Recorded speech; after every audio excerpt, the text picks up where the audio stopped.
I love you, Lord, and I lift my voice to worship you, oh my soul, rejoice,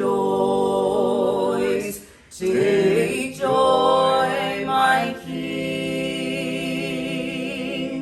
in what you hear. May it be a sweet, sweet sound in your ear. I love you, Lord, and I lift my hands to worship you, as my soul demands. Take joy, my King, in what you see. May I be a sweet, sweet child on your knee. May I be a sweet, sweet child on your knee.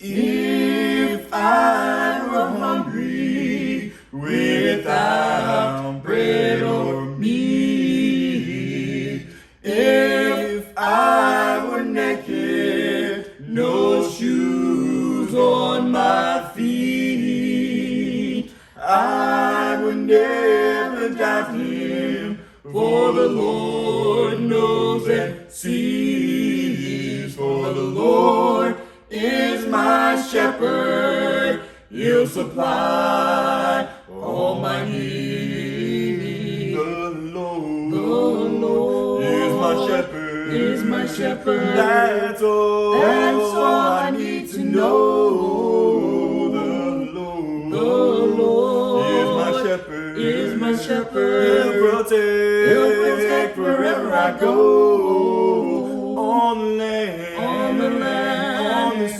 on the sea, anytime, anywhere. For the Lord is my shepherd, that's all I need to know. Yes, I love Jesus, who saves and sanctifies.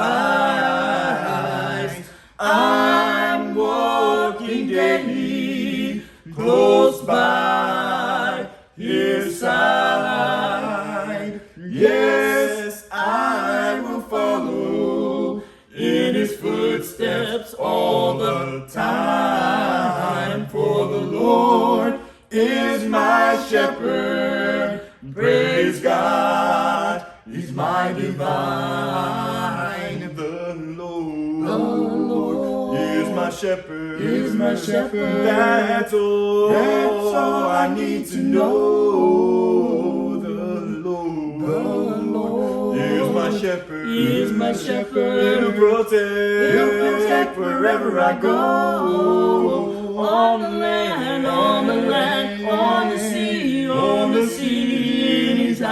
anytime, anywhere. For the Lord is my shepherd, that's all I need to know.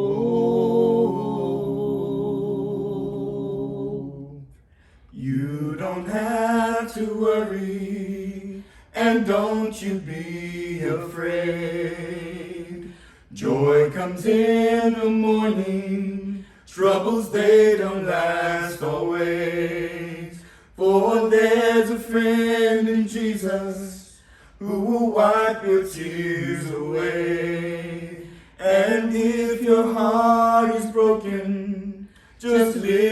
hands and say, oh, I know that I can make it.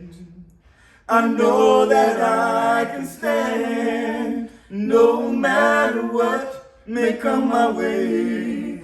My life is in your hands. You don't have to worry, and don't you be afraid. Joy comes in the morning, troubles they don't last always. For there's a friend in Jesus who will wipe your tears away. And if your heart is broken, just lift your hands and say, oh, I know that I can make it. I know that I can stand, no matter what may come my way. My life is in your hands. With Jesus I can take it. With him I know I can stand, no matter what may come my way. My life is in your hands. So when the tests and trials may seem to get you down, and all your friends and loved ones are nowhere to be found, remember there's a friend in Jesus who will wipe your tears away. And if your heart is broken, just lift your hands and say, oh, I know that I can make it. I know that I can stand, no matter what may come my way. My life is in your hands. With Jesus I can take it. With him I know I can stand, no matter what may come my way. My life is in your hands. I know that I can make it. I know that I can stand, no matter what may come my way. My life is in your hands. With Jesus I can take it. With him I know I can stand, no matter what may come my way. My life is in your hands. With Jesus I can take it. With him I know I can stand, no matter what may come my way. My life is in your hands. Greeting to God's people. You are invited. Now, in the previous discussions, we spoke of two paths, the path of righteousness and the path of wickedness. The wicked path is one that is traveled by many, according to Jesus, while the path of righteousness is a road less traveled, though it leads to everlasting joy, peace, and life. The message was to choose righteousness, the road less traveled. Today, I want to speak of two banquets that you have an invitation to, the banquet of wisdom and the feast of folly. By now, you know that the author of Proverbs is describing two distinct paths of life or lifestyles, and then he's contrasting the benefits and the consequences of your choice. Proverbs 9 says, wisdom has built her house. She has carved out 7 pillars. She has prepared her meat. She has mixed her wine. She also has arranged her table. She has sent out her female servants. She calls out on the highest places of the city. Whoever is naive, let him turn in here. To those who lack understanding, she has said, come, eat some of my food and drink some of the wine I have mixed. Abandon your foolish ways so that you may live and proceed in the way of understanding. Verse 13, the woman folly is brash. She is naive and does not know anything. And she has sat down at the door of her house on a street at the highest point of the city, calling out to those who are passing by her in the way, who go straight on their way. Whoever is naive, let him turn in here. To those who lack understanding, she has said, stolen waters are sweet, and food obtained in secret is pleasant. But they do not realize that the dead are there, that her guests are in the depths of the grave. So, have you or are you wondering, why am I here? What is life all about? You want the truth? Come to wisdom's banquet. Do you lack discipline? Come to wisdom's banquet. There you will learn the way of the ant. He does not have a ruler. However, he works all spring, all summer, all autumn, gathering food that will sustain him and all the other ants in his colony throughout winter when food is not available. Do you need to know what true riches are? Come to wisdom's banquet. The banquet is next door to sanity. You won't go insane or do crazy things when you hang out with wisdom. In fact, wisdom is characterized by good advice and common sense. When the principles of wisdom are applied, leaders rule well. Legislators pass good and useful laws, and governors exercise their authority with legitimacy and not by brute force. Hanging out with wisdom will give you a good name. However, to benefit from wisdom, there is a prerequisite: abandon foolish ways. Otherwise, it's just a wasted effort. Why?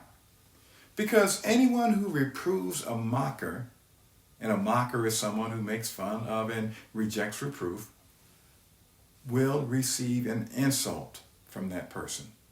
You might get called loser or Neanderthal, or you're just not with it. The mocker will hate you for trying to give constructive criticism and correction. So the wise person will not waste their effort on a mocker. It only leads to frustration and rejection.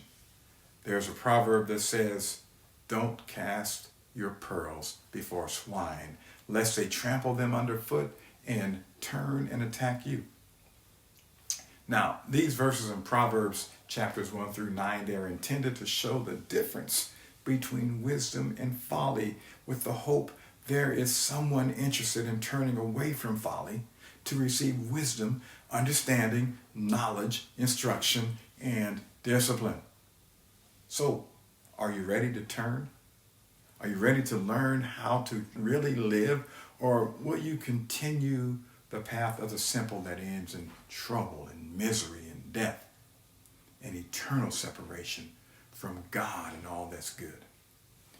If you're still listening, I'll take that as a yes, that you're ready to choose life, the road less traveled. So, let's get started. Proverbs chapter 10 verse 1 says, "A wise child makes a father rejoice, but a foolish child is a grief to his mother." This verse suggests that fathers tend to brag on their children when they do well, but avoid mentioning them when they're messing up. Mothers, on the other hand, tend to talk about their children and keep them at the forefront of their minds and their conversations all the time. So when the child is acting up or acting out by making foolish choices, it brings her obvious grief and dissatisfaction, and you're going to hear about it. The wisdom that's spoken in this verse is this: be a wise child. Make your dad or your father figure glad. A wise child is one who is diligent, one who is disciplined, one who accepts instruction and correction. This child is truthful. This child speaks beneficial words and displays integrity in his or her actions. On the other hand, the foolish child is dishonest, lazy, greedy, violent, constantly disrespectful to parents, to teachers, and those in authority, full of hate and malice, speaks lies and slander and rejects correction. No wonder a mother would be grieved. So here you have the beginning of wisdom. Be wise. Make your parents proud and happy. It will go well for you throughout life when you live wisely with the fear of God. Now, let's take a brief look at the words of the wise. Proverbs chapter 10, verses 18 through 21, it goes on to say, "The one who conceals hatred utters lies, and the one who spreads slander is certainly a fool. When words abound, transgression is inevitable, but the one who restrains his words is wise. What the righteous say is like the best silver, but what the wicked think is of little value. The teaching of the righteous feeds many, but fools die for lack of sense." This passage speaks of liars, slanderers, and excessive talkers. Those who hide their hatred are liars. They try to make it look like everything is fine and that they love everyone. And all the while, they are devising disaster on people and spreading slander. Slander is whispering accusations and evil reports about someone. They don't say it to the person directly, but quietly spread the evil report to other people. If you've been the subject of slanderous talk, you know how unpleasant it can be and how difficult it is to set the record straight. Solomon says, "Lies and slander are the work of a foolish person." He goes on to say, when words abound, transgression is inevitable. People who talk too much, according to Solomon, will inevitably fall into sin, into transgression against someone.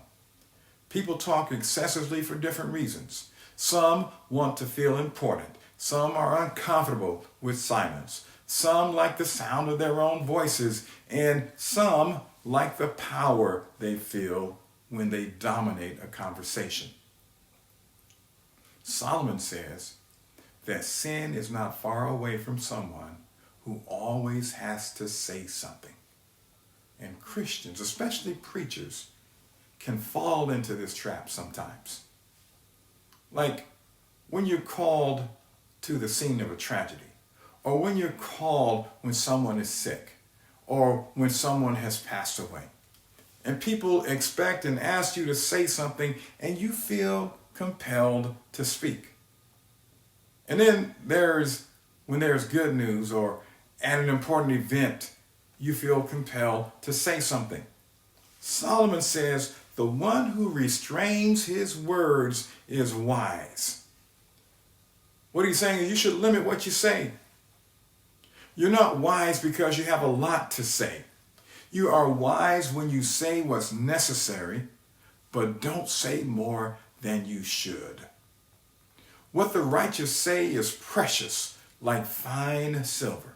It is nourishing like a good meal that feeds many. Make sure your words are kind, uplifting, and truthful. Even when you have to correct and rebuke someone, your words should be nourishing and life-giving to that person.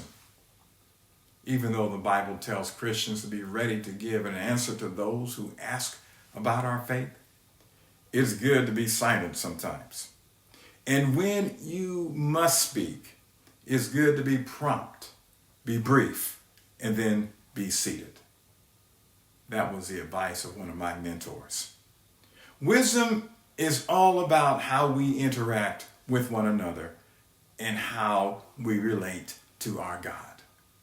And we learn all this at the banquet of wisdom.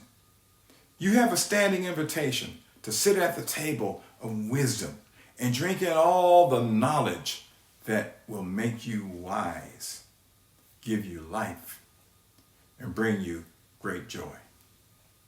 The question is, will you accept that invitation? God bless you.